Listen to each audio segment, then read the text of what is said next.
Night Tree by Eve Bunting, illustrated by Ted Rand.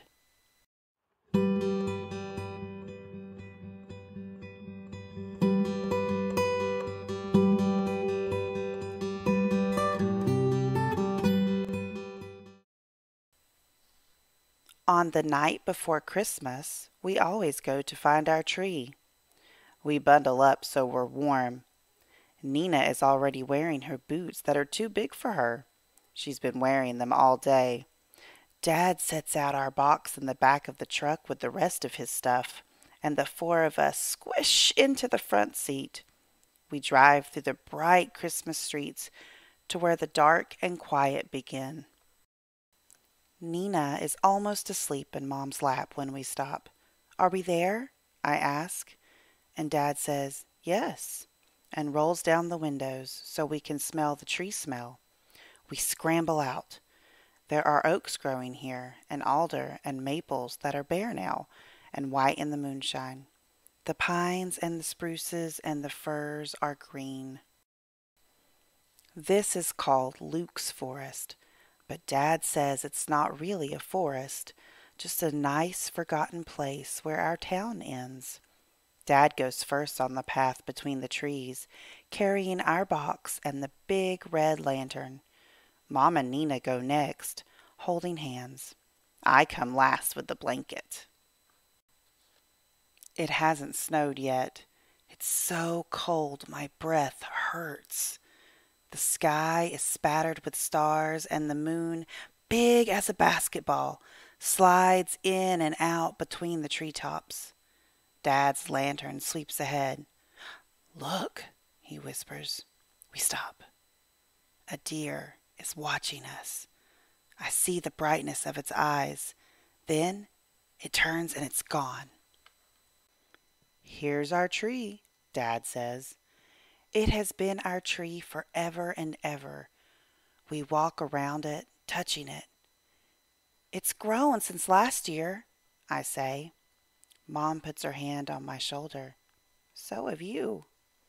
"So have I," Nina says.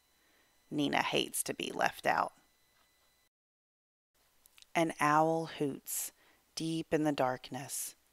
There are secrets all around us.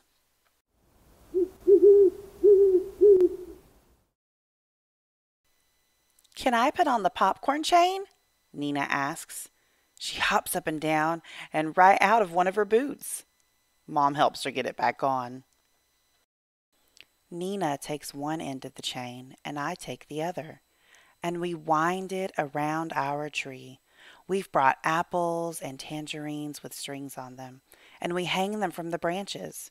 It's hard to hang string loops when you have gloves on, but it's too cold to take them off. For weeks we've been making balls of sunflower seeds and pressed millet and honey. We hang those too. We scatter shelled nuts and breadcrumbs and pieces of apple underneath for the little creatures who can't climb very well. Our tree looks so pretty. Mom says I should spread the blanket so we can sit and admire our tree. She's brought a thermos of hot chocolate. I take off my gloves and toast my hands around my warm cup. Dad turns off the lantern and we stay quiet, hoping some of the little animals will come while we're here, hoping the deer will come back. But it doesn't. "It's shy," Dad says. "I'm shy too," Nina tells him. Before we leave, she and I get to choose a Christmas carol to sing. I choose "O Come All Ye Faithful." Nina chooses "Old MacDonald Had a Farm." "That's not a Christmas song, silly," I tell her. But Mom says it's fine and a very nice song too. We sing fast because there are a lot of verses and it's getting colder. After the last E-I-O, we gather up our things and head for the truck. I look back once. Our tree has folded itself into the darkness, but I think I can see it still. Stars caught in its branches and the moon swinging lopsided on top. Nina gets tired and Dad has to wrap her in the blanket and carry her. I carry her boots.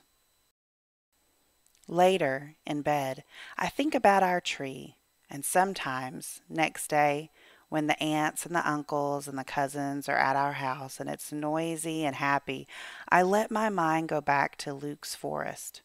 I think of the birds having Christmas dinner, and the squirrels and the opossums and the raccoons and the skunks. There might even be a bear, because Dad says bears don't really sleep all winter, and if one's going to wake up, I just bet it would wake up for Christmas.